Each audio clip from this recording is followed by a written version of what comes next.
তোমাদেরকে দেখাচ্ছি। দেখো দারুণ লাগছে।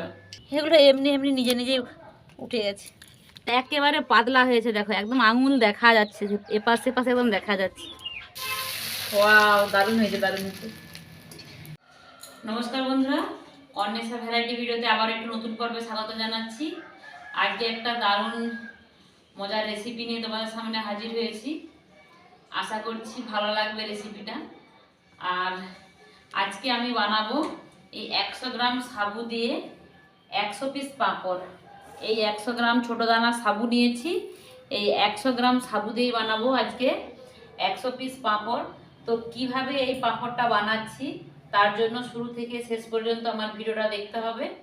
আশা করছি ভিডিওটা ভালো লাগবে। ভালো লাগলে লাইক কমেন্ট শেয়ার করার অনুরোধ রইল। আর নতুন বন্ধু যদি ভিডিওটা দেখে থাকো, আমার চ্যানেলটা সাবস্ক্রাইব করে আমার পাশে থাকবে, যাতে আগামী দিনে কোনো ভিডিও আপলোড দিলে সবার আগে তোমাদের কাছে পৌঁছে দিতে পারি আমার রেসিপিগুলো। তো চলো কীভাবে পাঁপড়টা বানাই আমি সেটা তোমরা দেখতে থাকো। গ্যাসে কড়াই বসিয়ে দিয়েছি, বসিয়ে দিয়ে এই সাবুগুলোকে এই কড়াইয়ে দিয়ে দিলাম।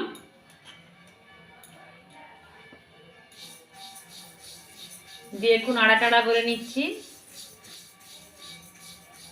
সাবুটা নাড়বো, যে সাবুটা যখন একটু আওয়াজ হবে ফটফট করে, সেই অবস্থায় গ্যাসটা বন্ধ করে দেবো। তো আমার সাবুটা একটু ফটফট করতে লেগেছে, এবার আমি গ্যাসটা বন্ধ করে দিয়েছি। দিয়ে সাবুটাকে এবার আমি নামিয়ে নেব। এবার এটাকে নামিয়ে নিচ্ছি, নামিয়ে নিয়ে ঠান্ডা করে নেব। একটা মিক্সার গ্রাইন্ডারে এটাকে দিয়ে এগুলোকে গুঁড়ো করে নেব। এটাকে আমি এবার গুঁড়ো করে নেব। এবার আমি পরিমাণ মতো জল দেব, তো বাটি মেপে জল দেব।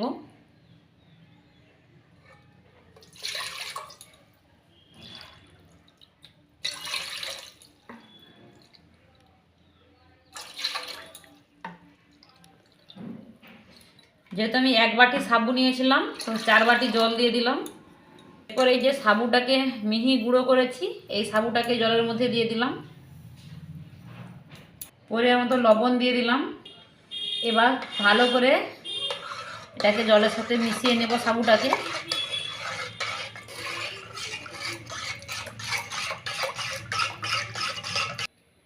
এইবার গ্যাসে বসিয়ে দিলাম, দিয়ে এটাকে অনবরত একটু নাড়াচাড়া করবো, না হলে তলায় বসে যাবে। এইভাবে আমি ঘন ঘন নাড়াচাড়া করব, না হলে তলায় বসে যাবে। তো এদিকে এটা হতে থাক। এতে আমি চিলি ফ্লেক্স দেবো, তো চিলি ফ্লেক্সটা আমি বাড়িতেই বানিয়ে নেব। ফ্লেক্সের জন্য যে কয়েকটা শুকনো গোটা লঙ্কা নিয়েছি, এগুলোকে আমি মানে আদা আদা করে গুঁড়ো করে নেব। বেশ কিছুক্ষণ নাড়াচাড়া করেছি, এটা আমার হয়ে গেছে। এখন পাতলা মনে হলেও একটুক্ষণ এটা ঠান্ডা করতে হবে, তখন কিন্তু এটা আরও বসে যাবে। তো আমি এই অবস্থায় গ্যাসের ফ্লেমটাকে বন্ধ করে দিয়েছি। এর মধ্যে আমি দিয়ে দিলাম চিলি ফ্লেক্স, আর দিয়ে দিচ্ছি কালো জিরে। সব কিছু ভালো করে এর সাথে মিশিয়ে নেব।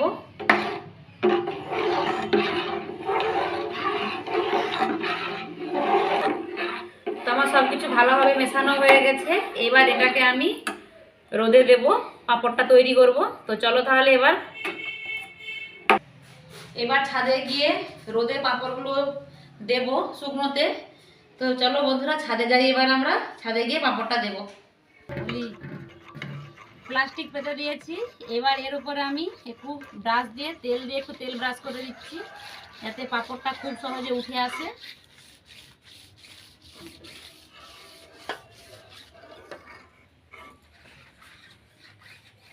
ব্যাটারটা আমার রেডি হয়ে গেছে, আর ঠান্ডা হয়ে যাওয়ার পর অনেকটাই ঘন হয়ে গেছে। এবার আমি 1 হাতা করে নেব আর পাঁপড়ের শেপে দিয়ে দেব। আর এই প্লাস্টিকটা নিয়েছি, তো তেল বুলিয়ে নিয়েছি। এবার 1 হাতা করে দিয়ে দিলাম, দিয়ে এইভাবে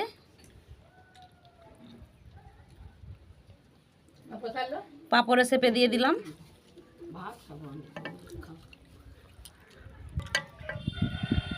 আবারও 1 হাতা দিয়ে দিলাম, দিয়ে এইভাবে গোল করে ঘুরিয়ে দিচ্ছি।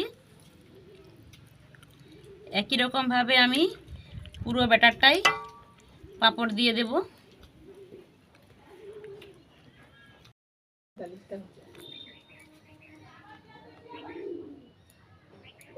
বন্ধুরা পুরো পাঁপড়গুলোই দিয়ে দিয়েছি দেখো, আর কালো জিরে আর চিলি ফ্লেক্সটা কেমন বোঝা যাচ্ছে, সুন্দর লাগছে দেখতে। কিন্তু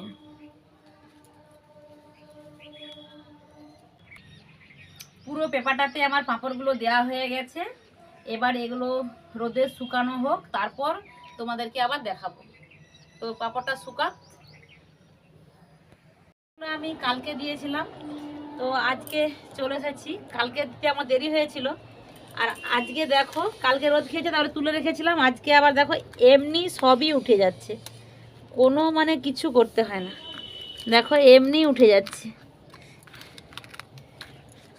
হাত লাগানোর সঙ্গে সঙ্গেই উঠে যাচ্ছে সবগুলোই। একটু নিচের দিক থেকে যেগুলো লেগে যাচ্ছে একটু হাত দিয়ে প্রেস করে দিলেই ব্যাস। দেখো সবগুলো উল্টে দিচ্ছি, তুলে দিয়ে দিয়ে এগুলো এমনি এমনি নিজে নিজেই উঠে গেছে। ওগুলোই আমি উল্টে দিয়েছি, আর পাঁপড়গুলো কেমন হয়েছে দেখো, আর কতগুলো হয়েছে, আর কি সুন্দর লাগছে সব পাঁপড়গুলো, তোমরা একটু দেখো। এগুলো একদম শুকিয়ে গেলে তারপর তোমাদেরকে তেলে ভেজে দেখাবো।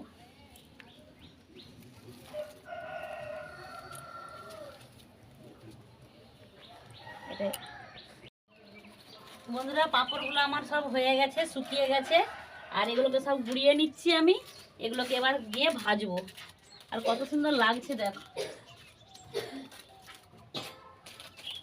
আর অনেক পাঁপড় হয়েছে, আমার ঝুড়ি পুরো একদম ভর্তি হয়ে গেছে, আর একেবারে পাতলা হয়েছে দেখো, একদম আঙুল দেখা যাচ্ছে, এপাশ সেপাশে একদম দেখা যাচ্ছে কতটা পারফেক্ট হয়েছে দেখো একদম। তো চলো এগুলো এবার আমরা ভেজে নেব। কড়াইতে তেল দিয়ে দিচ্ছি, তেল গরম হয়ে গেছে। এবার একটা একটা করে পাঁপড় এই তেলে দিয়ে দিচ্ছি। ওয়াও, দারুণ হয়েছে, দারুণ হয়েছে। ছেড়ে দেওয়ার সঙ্গে সঙ্গে সুন্দর হয়ে একদম ফুলে গেছে।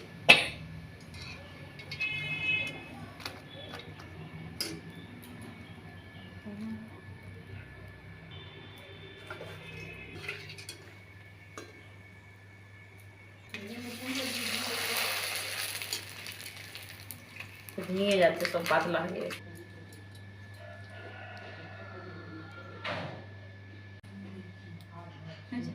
আমার পাঁপড় ভেজেছি, সব ভাজি না, কিছু ভেজেছি, আর পাঁপড়গুলো কতটা মচমচে হয়েছে তোমাদেরকে দেখাচ্ছি। দেখো আওয়াজ শুনে বুঝতে পারছো একদম মচমচে হয়েছে, আর এটা একদম মুখে দিলেই এই পাঁপড়টা মিলিয়ে যাবে। তো দেখো একদম